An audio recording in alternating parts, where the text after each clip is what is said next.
இந்த மாதிரி டிஃப்ரெண்டா சாப்பிடுறதெல்லாம் ஓகே தான். ஆனா இவ்வளவும் இந்த மாதிரி ஒரு வியூல உட்காந்து சாப்பிடும்போது நல்லா இருக்கும்ல. நல்லா இருக்கு. நல்லா இருக்கியா? நல்லா இருக்கு.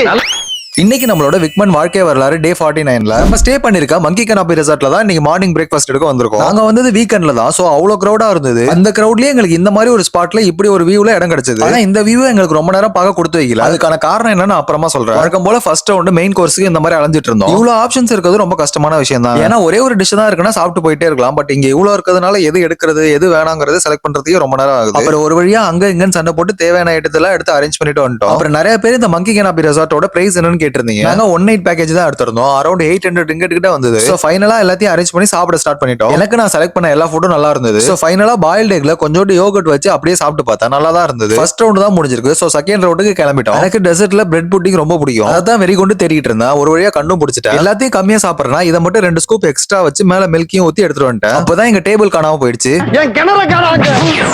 கிணத்த காணாமா? ஆமா, நான் ஸ்டார்டிங்லேயே சொன்ன மாதிரி செகண்ட் ரவுண்ட் எடுக்க போனப்பதான் டேபிளே காணாம போயிடுச்சு. செகண்ட் ரவுண்ட் எடுத்துட்டு வரதுக்குள்ள அங்க ஒரு அங்கிள் ஃபேமிலியோட உட்காந்து ஜாலியா சாப்பிட்டு இருந்தாரு. சரி, அவர் எதுக்கு டிஸ்டர்ப் பண்ணிட்டு சொல்லிட்டு நாங்க வேற இடத்துல உட்காந்து சாப்பிட ஆரம்பிச்சிட்டோம். ஃபைனலா காஃபி குடிச்சு முடிக்கலாம் ட்ரை பண்ணேன். பட் இதுக்கப்புறம் அந்த காஃபியே குடிக்க கூடாதுன்னு முடிவு பண்ணிட்டேன். சோ நம்மளோட ஒரு நாள் ஸ்டேவையும் அந்த ரெசார்ட்ல முடிச்சுட்டு அங்க இருந்து வொகேட் பண்ணிட்டு கிளம்பிட்டோம். சோ நான் லாஸ்ட் வீடியோல சொன்ன மாதிரி ஃப்ரெண்ட்ஸோட ஃபேமிலியோட வந்தீங்கன்னா அங்க நிறைய ஆக்டிவிட்டிஸ் இருக்கு. ஒரு இடத்துல ஸ்டாப் பண்ணப்பதான் அந்த தொட்டாசிவிங்க எல்லாம் பார்த்தேன். சோ கொஞ்ச நேரம் இவங்களோட டைம் ஸ்பெண்ட் பண்ணிட்டு அப்புறம் அந்த இடத்துல நிறைய இந்த மாதிரி சின்ன சின்ன பூ அழகா இருந்தது. சோ மேடம்காக இந்த மாதிரி சின்ன சின்னதா கலெக்ட் பண்ணி அவங்க கிட்ட கொடுத்தேன். சோ நானும் ஹாப்பி, அவங்களும் ஹாப்பி. அதே ஹாப்பியோட இளநீ குடிக்க போயிட்டோம். நான் இங்க மலேசியாவுக்கு வந்து இந்த இளநீ எல்லாம் காசு கொடுத்து குடிக்கிறேன்னு நினைச்சாலே வருத்தமா இருக்குங்க. ஏன்னா இந்தியால நாங்க இருந்த ரேஞ்சுக்கு 10 ஏக்கர் நிலத்துல 10 லட்சம் தண்ணியை உற்பத்தி பண்ணி நாடு பூரா சப்ளை பண்றவங்க பேசிட்டு இருக்காங்க.